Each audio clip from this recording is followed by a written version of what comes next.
with another installment in what we like to call our Quick Lick series. We endeavor to offer you, the home viewer, more twang with less talk. With that in mind, let's just take a quick moment to talk about what you just heard. It's a bendy little number brought to you and sponsored by the Key of A. Not sure the Key of A realizes that, but that's what's going on. And it's primarily working shapes on your 4th and 2nd string together, starting on the 14th fret, working down till we can finally get to the fun part of the open string. At the bottom of that run, sounds something along the lines of this.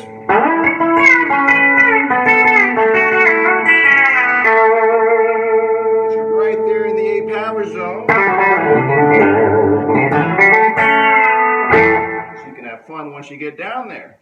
And that's one of the reasons I think I gravitate to the Key of A a lot when I strap on a Bender, is you get bendy goodness, that's right, bendy goodness, right out of the box in A when those top 2 strings.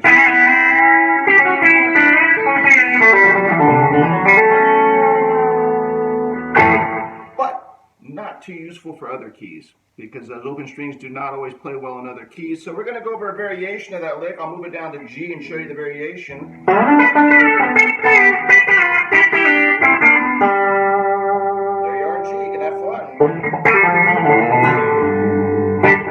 Whatever comes to your mind. So, slight variation on the original theme, and I think together you'll be able to twang it and bend it all over the neck to your heart's delight. That sounds good. Go grab the bender, because we're going to get right on it. Well, okay. Happy to see you've decided to join the fun that'll be the quick lick in A or G or any other key. We're going to try and cover them all. But before we do, I would be remiss if I didn't take a quick second and just do a quick thank you shout out to a specific Bender Bunker viewer, in this case Troy out of Kansas, who recently sent over a very generous virtual beer donation via PayPal to the Bender Bunker. So I want to definitely take a moment and say thank you, Troy, in Kansas. And speaking of Kansas, I pride myself on knowing most of the state's mottos, but was not aware of what the motto was for Kansas, so I looked on Google, and apparently it's Kansas, as big as you think. And honestly, Kansas, I never thought about it, but apparently that's your motto. You can tell by the hat, at least. I'm in Texas. I've always thought the Texas state motto should be Texas. Good luck driving through us in one day. And if you've ever tried that, you'll know what I mean. If you don't know what I mean about the virtual beer donations, that's easy. Just below this link, you'll see the Show More section. Expand that out. You'll see a PayPal link there where you can send over a virtual beer donation of your choice to the Bender Bunker, should you choose to do so. 24 hours a day, that's available. It has been scientifically proven. In fact, I think I made a previous video about it called Beer and Brainstorming. It's in the archives. But a scientist has proven, well, at least he had a white coat, that the more beer I drink, the more licks I come up with. We couldn't quite find the ratio, 4 or 5 beers per lick, something in that range, but you know, that has been proven. So thanks to the efforts and donations of folks like Troy in Kansas, we're coming up with more licks here for the Bender Bunker. And speaking of, let's learn the very first notes of the lesson today, which are...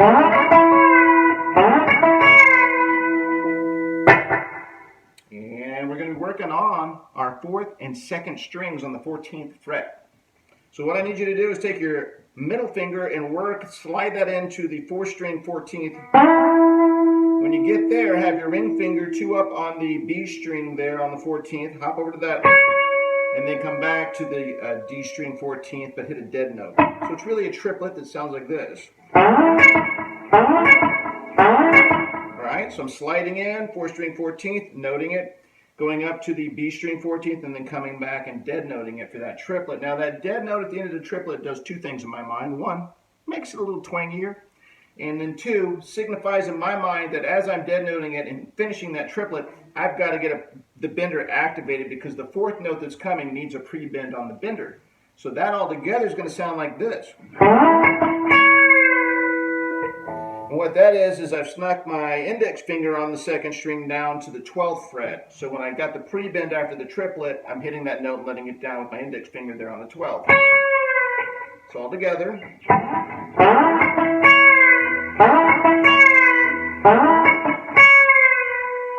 Okay, we'll call that section 1. Now we're going to take the same 4th and 2nd string mentality, just down the neck in a slightly different shape.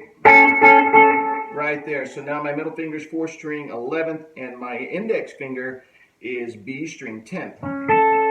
When I get there, I'm going to go ahead and hit the 4th string on the 11th. Now as I do that, I'm just doing 1 note there. As I hit that 1 note on the 4th string 11th, I need to do a pre-bend at the exact same time. Because once I do that 1 note, I'm going to go over to the B string on the 10th, and I'm going to hit it twice on the second note. I'm letting the bender down.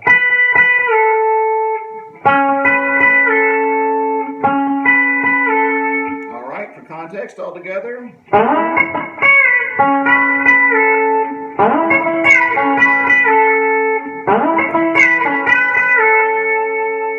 Good news. What you've just learned with that shape and that sequence of notes in the bender, you're going to do the exact same thing. You're just going to take this down two. So now you've got your middle finger on the 4th string 9th and your ring finger on the 2nd string 8th. Same thing as you did before. You start with your 4th string on the 9th, hit it once, pre-bend, 2, and let it down.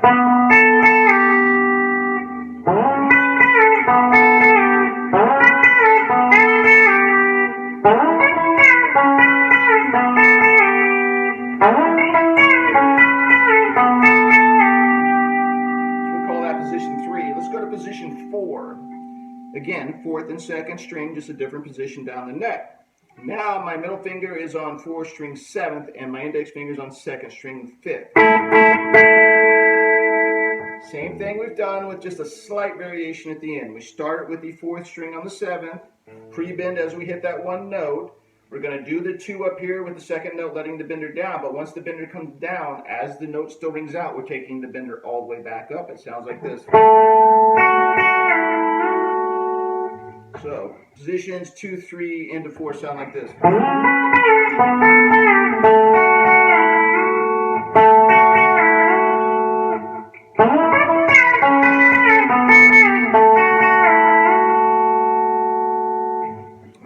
One more time from the top on a slower speed. Here we go.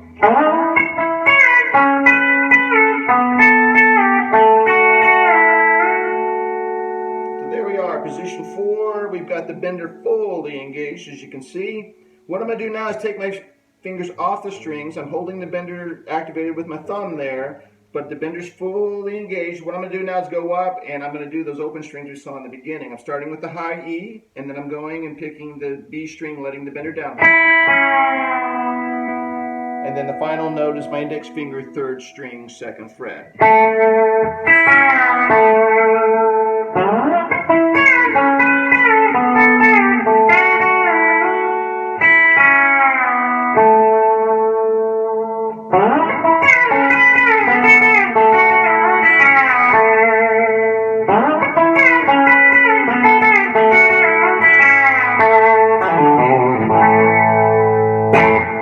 That is the quick lick in A. Quick as promised, once I stopped talking before.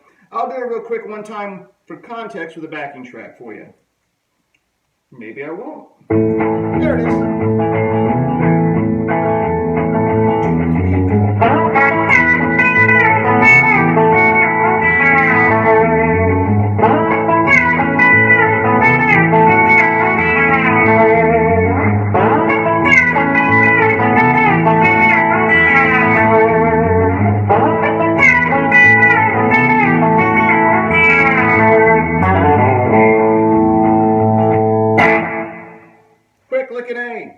Done, in the can. So, again, as I mentioned before, we're ending with those open strings and they don't play well in other keys. So let's learn that variation I showed you, which would be what? It'll be this.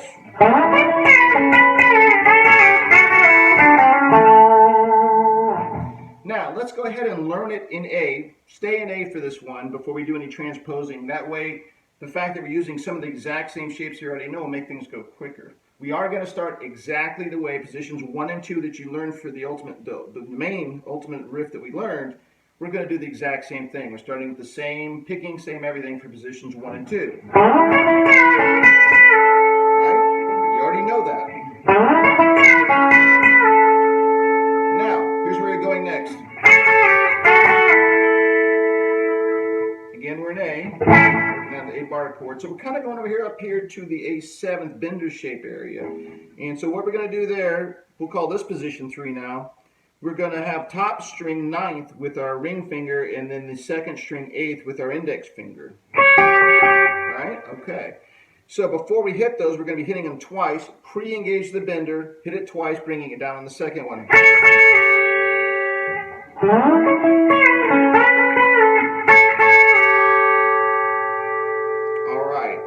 Top 2 strings, index finger, 5th.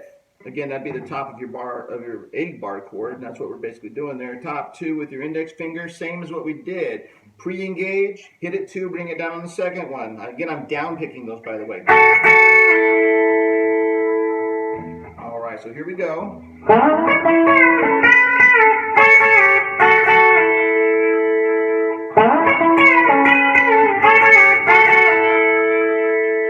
So I'm sitting there ringing top 2 on the 5th. I'm going to do the pretty basic. So just came off of here. I'm dropping on the 3rd and 2nd string, 7th fret, 3rd and 2nd on the 7th with my ring finger. So I double, that's kind of basically a double stop. Those 2 right there, 7th fret, 3rd and 2nd string. Going down to the 5th, 3rd and 2nd string with my index. Now after I do that, I bring in on the 3rd string on the 6th with my middle.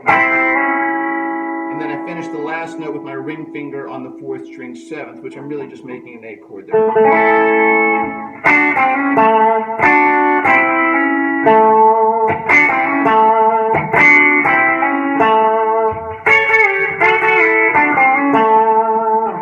All right, slowly from the top.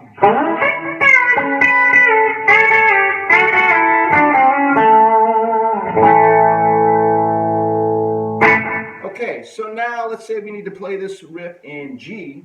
We take our starting point, which has been so far up on the 14th fret. Let's bring that down 2 and start on the 12th fret. And that's like if you were here in A, you take it down 2, you're in G. So we're going to do it in G, and that riff we just learned for G would sound like this.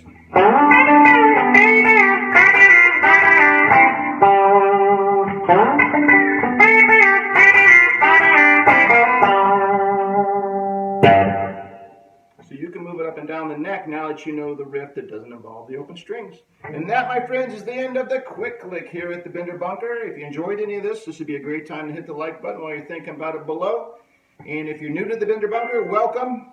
The best way to not forget about us is to hit that subscribe button while you're thinking about it. We try and put out a couple of these a month. We've been a little bit slow in the summer because I've been traveling and it's awfully hot in the bunker. It's been triple-digit heat outside the bunker for quite a few weeks.